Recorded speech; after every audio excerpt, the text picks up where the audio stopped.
esto va en serio. Uno no puede haber proclamado ciertas cosas y a la hora que está en un cargo no ser nítido, porque claro, y tienen razón, nos evalúan de acuerdo a lo que escribimos y dijimos, y nosotros definimos la ética muy claramente, y por eso el valor agregado. No dijimos austeridad, ética, no, la definimos claramente y dijimos que la ética eran 5 cosas. La primera, lo que definimos, pues no caer en la corrupción clásica, conflictos de interés y tráfico de influencias. Eso es lo que está establecido en la legislación, por supuesto que no. Segundo lugar, no politizar decisiones. Tercer lugar,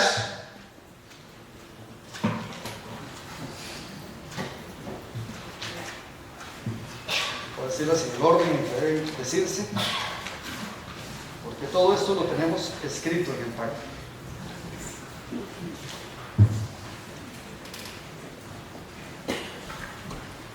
Tercer lugar, no desperdiciar recursos, es decir, cuidar todo, desde un lapicero hasta lo más grande, no nombrar cargos que son innecesarios, no abusar con viajes, etc. Cuarto lugar, no mentirle al electorado, no decir una cosa en campaña y otra en gobierno, y no usar un lenguaje obstuso, enredadito para que la gente no entienda, no decir reforma del Estado. Si vamos a cerrar algo, decir el verbo cerrar, que la gente sepa qué es de lo que estamos hablando. Y la quinta definición de la corrupción y la falta de ética es impunidad, proteger a los que fallan en esos campos. Eso lo planteamos y con eso nos han exigido y con toda la razón.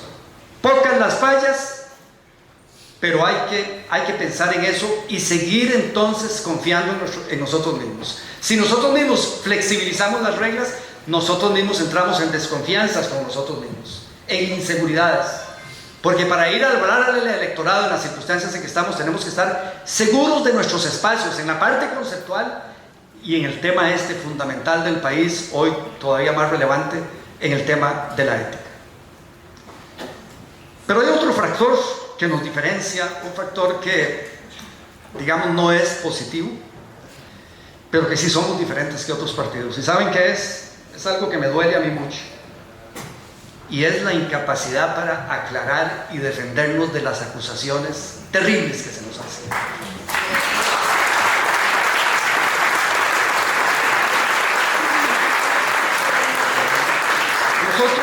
Yo escuché ahí, ya ahora, ya no mucho porque ya no nos toman en cuenta quizá, pero escuché hasta hace unos meses en el gobierno pasado, en la oposición, prensa, comentaristas, una suma de corrupción que el PAC se había robado, que nuestros presidentes o nosotros, no sé quién, para concluir que era el partido más corrupto de la historia, que la estafa, que el hueco fiscal, que cochinilla, que el Banco Crédito Agrícola de Cartago. Y nosotros hemos estado en silencio. Hemos estado en silencio. Hay un campo que hay una acusación complicada, y es cierto, y yo espero que este Congreso la aclare, una acusación que no nos hemos defendido porque es complicada la defensa. Es la acusación de que el gobierno de Carlos Alvarado fue neoliberal. Eso es complicado, porque estamos entrándole a un tema que es el corazón de este partido, una propuesta de desarrollo diferente a la neoliberal. Y si nosotros mismos creemos que somos neoliberales, yo por supuesto creo que no, que el gobierno de Carlos Alvarado fue totalmente lo opuesto al neoliberalismo, pero no me interesa aquí argumentar el tema. El tema es que esto debe resolverse. Un partido en un asunto de fondo no puede caminar con dos discursos. En asuntos triviales puede caminar con 75,000 discursos.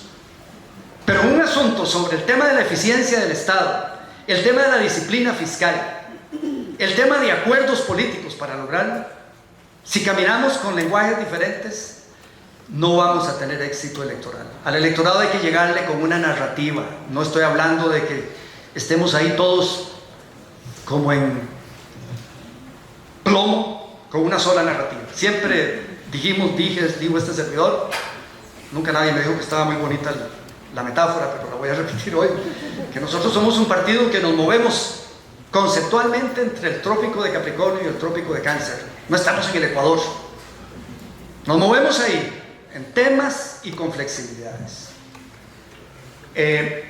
Pero en ese tema tenemos que tener claridad. Y yo esperaría que este Congreso resuelva eso, que se resuelva por la forma en que se resuelven las cosas, por democracia. Y si alguno pierde y considera que este es un tema definitorio, pues la puerta está abierta para salir. Está abierta para los que quieren entrar cuando les guste la posición que gane. Y yo creo que esto debe resolverse, porque sí es una de las acusaciones que no considero injustas, porque gente importante del partido dice que el partido fue neoliberal en ese gobierno. Entonces no es un tema baladí, y lo peor que podemos hacerlo es evadirlo, porque siguen las inseguridades. ¿Qué hacen nuestras bases cuando escuchan dirigentes importantes, respetables del partido, con todo su derecho a pensar como quieren pensar, que el partido es neoliberal?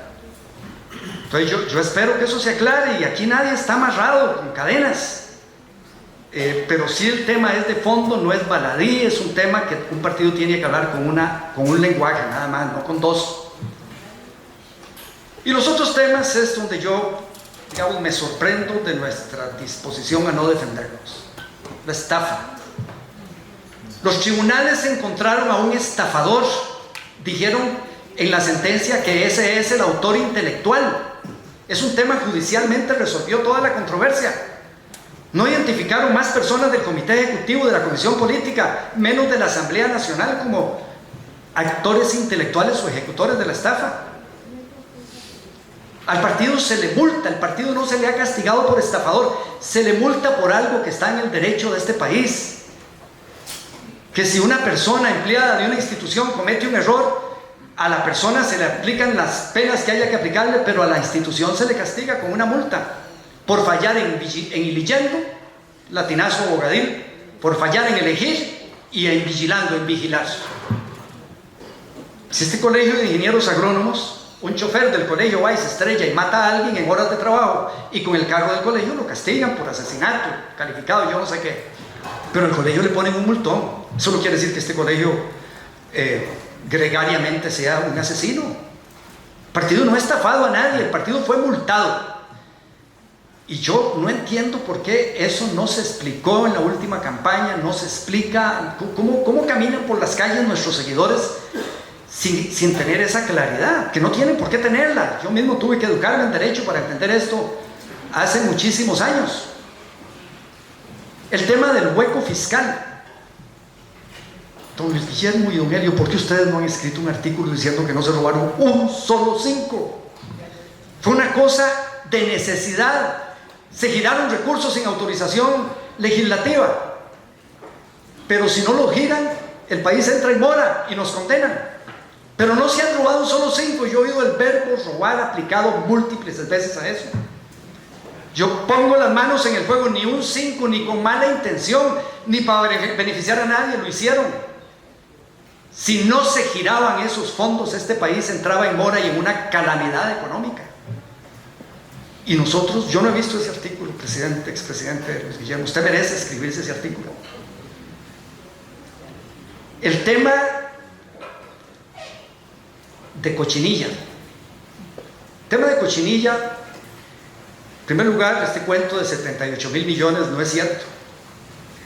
Pero ustedes saben lo siguiente, que en las escuchas telefónicas, todos los gerentes y los director del CONAVI saben mencionados en tráfico por prostitutas, por canastas de víveres, por botellas de whisky en Navidad, porque le nombraron un pariente en las empresas estas que estaban intentando comprar influencias. Pero hay una sola autoridad grande, digamos un gerente del CONAVI, que cuando se mencionan las llamadas telefónicas, los corruptitos estos lo llaman, es un trompo en la bolsa de atrás, es un sapo, es un obstructor. Y fue la única persona de todo el CONAVI que fue nombrada por gobiernos PAC. Se nombró en el gobierno de Luis Guillermo Solís, estoy seguro que ni sabe Luis Guillermo, porque eso se nombraba siguiendo los procedimientos que había que seguir. Y solo una persona sale limpia. Cochinilla no tiene nada que ver con el PAC. El caso del Banco Crédito Agrícola, que a mí me duele enormemente. Yo diferí de las decisiones del gobierno de Luis Guillermo en ese tema. Creí que había que cerrarlo desde antes. presenté un proyecto de ley que fue eventualmente el que cerró en esta administración, en la siguiente administración, donde estuvo doña Laura Guido y Víctor Morales, etcétera, para cerrarlo. Pero una cosa es diferir en un tema, otra cosa es decir que ahí hay un delito. Yo no entiendo esta acusación, expresidente Luis Guillermo Solís, y aquí está don Sergio Alfaro también, y hay otras gentes que están llamando a los tribunales. O sea, si hoy, acusaciones que metieron dinero del Ministerio de Hacienda, del gobierno, para evitar que quebrara el Banco Crédito Agrícola. Y consideraron en la administración que era importante el Banco Crédito Agrícola para el desarrollo de este país. Igual si hoy la caja está por quebrar y el gobierno le mete plata de Hacienda, eso es un delito. Y el gobierno opina, por cierto, todos lo apoyaríamos, el gobierno opina que la caja no debe quebrar. Esos son asuntos de opinión. Por una opinión, aunque uno difiera, no se puede considerar que sea un delito. Esto es una injusticia fenomenal y tenemos que enfrentarla y escribir los artículos del caso. Porque a la gente le llega la idea, acusados en la fiscalía. Esto es una injusticia enorme. Y lo dice alguien que peleó para que se cerrara mucho antes, que ha diferido don Luis Guillermo en eso. Pero era opinable, puede ser que yo estaba equivocado y había que sostener el banco a toda costa para que diera créditos, qué sé yo. Puede ser que yo haya votado cosas en la Asamblea Legislativa cuando fui ministro, que tomé decisiones y voté en direcciones equivocadas, pero eso no me hace delincuente. Delincuente es si esas decisiones se hicieron para beneficiarme yo, mis amigos o alguien en lo personal, y otra vez 100% seguro que nada de eso hay en el caso del crédito agrícola. Nosotros tenemos que hacer estos temas explícitos, aunque esto no sean los temas del Congreso, para que la parte sustantiva, aquella que mencioné como diferenciadora, la llevemos con fuerza. Tenemos que tener respuestas a estas cosas. En el caso del cemento, BCR perdió un plátano y alguien se la robó y eso va a aparecer ahí, eso está en los tribunales. Se cometieron errores de confiar en personas que estaban en otro plano. Pero promover la apertura del mercado de cemento para meterle competencia al duopolio que había aquí, lo que hizo el presidente Solís y el exministro de Economía, don Welmer Ramos, es histórico. Se enfrentaron a esos poderes y hoy en día se puede importar cemento y competir. Eso es parte de los logros del PAC, porque ahí es meterle competencia a un mercado duopólico que por supuesto afectaba los precios para los consumidores y la competitividad de la economía. Lo malo fue que algunos sectores dentro del sector público se convirtieron en agentes del cementerio y empezaron a ayudarle a hacer trámites, y eso no se vale. Pero, ¿y a cambio de qué? Paseos en helicóptero, viajes un fin de semana a un hotel, qué sé yo. Pero nadie, ni los más acérrimos enemigos de don Luis Guillermo, han dicho que Luis Guillermo Solís aceptó un café, un gallo de papa del cementerio. Y eso tenemos que decirlo. Ahí hubo errores de confianza, mas no una corrupción de a quienes nosotros llevamos electos a casa presidencial. Hay otros casos ahí, las sumas eran vertiginosas que hacían estos demagogos acusándonos de corrupción. Nosotros tenemos que hablar de esto sobre la mesa, no de escondidas. Y si alguien cree que no es así la interpretación y que hay benevolencia en este tipo de interpretación, pues discutámoslo. Reitero, esta es una discusión conceptual de un congreso, pero para que en lo conceptual nos sintamos seguros, no solo basta con saber que tenemos espacios en lo conceptual que solo nosotros representamos, sino que la ética con que trabajamos en la función pública es la que hemos predicado.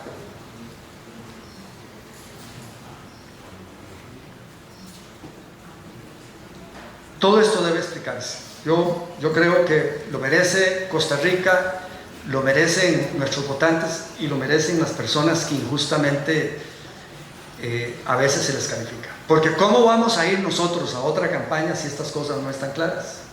Si entre nosotros no tenemos la narrativa correcta. En esta campaña no salieron estos temas porque no éramos un reto, no éramos un desafío a los que podían triunfar, por las circunstancias. Pero cuando nosotros volvamos a crecer y seamos un partido que desafía el poder y tiene posibilidades de ganar, esta lista viene para acá y nosotros tenemos que tener respuestas y tener un lenguaje conversacional para esto que comienza en los grupos dirigentes y baja a todos los seguidores del partido. para caminar con la frente en alto y mirando a todo el mundo a la cara, como que creo que tenemos las posibilidades de hacerlo, aceptando los pequeños errores que se han cometido y sabiendo que las lecciones están aprendidas.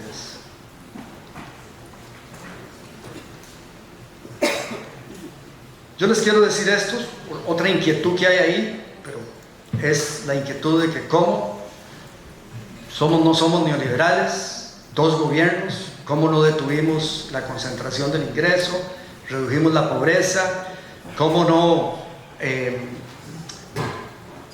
digamos, revertimos la agenda neoliberal que viene aquí ejecutándose por Liberación y la Unidad. Y yo les quiero decir a ustedes, eso es una pregunta que ignora las matemáticas democráticas.